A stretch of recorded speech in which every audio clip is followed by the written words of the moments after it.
우육부 친구들 안녕. 6월 17일 묵상을 시작하도록 하겠습니다. 135페이지에 기록되어 있는 말씀을 이해해요 부분 전도사님이 읽도록 할게요. 옛날에는 하나님이 왕과 신하를 세워서 나라를 다스리게 하셨습니다. 지도자는 사람들을 돌보고 바른 길로 이끄는 책임을 맡았습니다. 지도자가 지혜롭다면 함께 일할 사람도 제대로 고릅니다. 자기만 높이거나 하나님이 바라시는 정의를 무시하는 사람이 높은 자리에 앉아 있다면 나라와 백성 모두 어려움을 겪기 때문입니다. 오늘날에는 사람이 투표해서 지도자를 뽑지만 옛날이나 지금이나 바른 지도자가 필요한 건 똑같습니다. 우리나라에 겸손하고 바르게 행동하는 지도자가 많아지도록 함께 기도해요 라고 이렇게 기록되어 있습니다. 오늘 본문 말씀은 잠언 25장 1절에서 7절까지 말씀이죠. 25장 1절에서 이것들도 솔로몬의 잠언으로서 라고 이렇게 시작하죠. 이 오늘 본문 말씀이 솔로몬이 쓴 이야기라는 것이죠. 2절 말씀 보게 되면 이를 숨기는 것은 하나님의 영광이요 그리고 이를 잘 살피는 것은 왕의 영광이다 라고 이렇게 기록되어 있습니다. 2절 말씀을 잘 살피다의 원어를 보게 되면 어떻게 기록되어 있냐면 그냥 살피는 것이 아니라 돌아보고 깊게 관찰하고 치밀하게 살펴보라는 것입니다. 왕의 역할은 무엇일까요? 리더의 역할은 무엇이냐면 깊게 관찰하고 치밀하게 살펴보면서 도움이 필요한 사람에게 그리고 그것이 필요한 사람에게 그것들을 도움을 주는 그리고 왕의 역할을 하는 사람입니다. 그런데 우리가 궁금한 것이 있을 수가 있어요. 2절 말씀을 보면 숨기는 것이 하나님의 영광이다 라고 이렇게 기록되어 있는데요. 이 말씀만 보게 된다면 하나님은 아무것도 하시지 않는 분이라고 생각할 수가 있습니다. 하지만 오늘 솔로몬이 이것을 쓴 이유는 무엇이냐면 왕의 역할을 강조하기 위해 쓴 것이지 하나님이 아무것도 하지 않는다는 일은 절대 아닙니다. 솔로몬은 누구보다 하나님을 또 찬양했던 하나님을 경배했던 사람입니다. 솔로몬이 한 이야기에 있어서 중점적으로 봐야 될 부분이 무엇인지를 보는 것이고요. 하나님이 아무것도 하시지 않는다는 이야기는 절대 아니라는 것이죠. 3절 말씀에 이렇게 기록되어 있죠. 하늘은 높고 땅은 깊듯이 왕의 마음은 헤아리기 어렵다. 왕의 마음은 깊고 크고 넓어야 된다는 것을 오늘 또 본문에서 이야기하고 있습니다. 그리고 4절과 7절 말씀에서는 계속적으로 이어지는 이야기가 나옵니다. 4절 말씀에서는 뭐라고 기록되어 있죠? 은에서 찌꺼기를 없애라. 그래야 금송세공업자가 쓸만한 은그릇을 만들 수 있다라는 것입니다. 은에서 찌꺼기를 제거해야 올바른 그릇을 만들 수 있다는 것입니다. 이것을 5절 말씀에서 이어 설명하고 있습니다.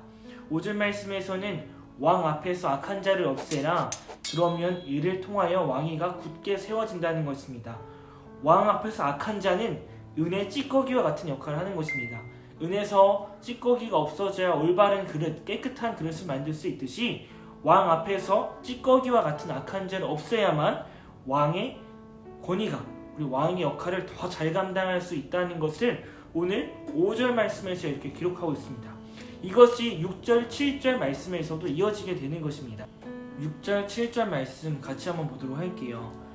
왕 앞에서 잘난 체하지 말고 높은 관리들 자리에 끼지 말아라. 말석에서 상석으로 올라오라고 초대받는 것이 대중 앞에서 말석으로 쫓겨 내려가는 것보다 훨씬 낫지 않겠는가? 왕 앞에서 잘난 체하지 말라. 왕 앞에서 잘난 체하라는 것은 거만하고 오만한 사람입니다. 거만하고 오만한 자가 높은 관리들 자리에 끼어들지 말라는 것이죠. 자기 스스로 자신을 높이면서 높은 자리에 끼지 말라고 이야기하고 있습니다. 그리고 말석과 상석이 나오는데요. 말석은 아래의 좌석이고요. 상석은 위의 좌석입니다. 상석은 지위적으로 또 권위적으로 높은 자리입니다. 말석은 상대적으로 낮은 자리에 속하는 것입니다. 거만하고 오만한 자가 상석에 앉으라고 하는 것이에요. 하지만 그 자는 결국에서는 말석으로 쫓겨 내려가게 됩니다. 다시 말해서 우리는 거만하고 오만한 자가 아니라 겸손한 자여야 된다는 것입니다. 겸손한 자는 자기 자신을 높이는 것이 아닙니다. 겸손한 자는 결국에 자신을 스스로 높이지 않아도 자신이 말석에 앉아 있다고 하더라도 결국에 상석으로 올라가게 되는 것이죠. 이것이 4절, 5절, 6절 말씀과 이어서 가게 되면 어떻게 우리가 이해할 수 있을까요? 거만하고 오만한 자는 은혜 찌꺼기와 같은 사람이고요. 그리고 악한 자라는 것입니다. 상석에 앉아서 자신 스스로 높여 있다고 하더라도 결국에는 말석으로 내려가게 되는 자라는 것입니다. 우리가 두 가지로 이것을 요약해 볼 수가 있습니다. 어떻게 요약해 볼 수 있을까요? 우리는 리더이자 구성원입니다. 전도사님만 예로 봐도 이렇게 알 수 있어요. 전도사님은 5, 6학년부의 또 리더입니다. 그렇죠? 그리고 전도사님은 또 하나의 구성원입니다. 전도사님은 학생으로서 그리고 가정에서는 아들에서의 역할로서 그 구성원 역할을 감당합니다. 어느 누구나 모든 사람이 리더이자 구성원입니다. 그렇다면 리더의 역할과 구성원 역할을 오늘 말씀 속에서 볼 수 있는 것입니다. 리더는 무엇이었죠? 아까 잘 살피는 것입니다. 아까 7절 말씀에 왕의 역할은, 리더 역할은 살피는 것이라고 했습니다. 그냥 살피는 것이 본다고만 끝난다는 것이 아니었죠. 깊게 관찰하고 치밀하게 살펴보라는 것입니다.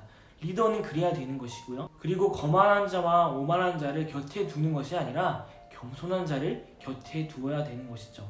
그리고 우리가 구성원이라면 은혜의 찌꺼기와 같은 역할을 감당하는 것이 아니라 겸손한 자로서 자신을 높이지 말고 다른 사람을 인정하며 자기 스스로 높아지려는 마음이 없어야 되는 것입니다. 우리는 모든 역할을 우리 삶 속에서 감당할 수 있습니다. 오늘 말씀에서 우리가 깨달을 수 있는 부분들을 충분히 잘 깨닫고 삶 속에서 실천으로 옮기는 우리 오익부 친구들이 되었으면 좋겠습니다. 기도하겠습니다.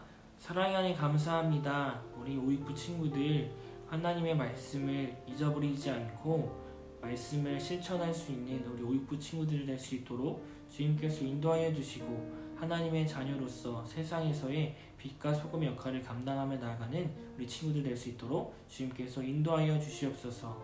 이 모든 말씀 예수님의 이름으로 기도드렸습니다. 아멘. 오늘 큐티를 이렇게 마쳤습니다. 오늘 들은 말씀을 삶 속에서 실천하고 움직이는 우리 친구들 되길 소망합니다. 다음 시간에 만나도록 할게요. 안녕.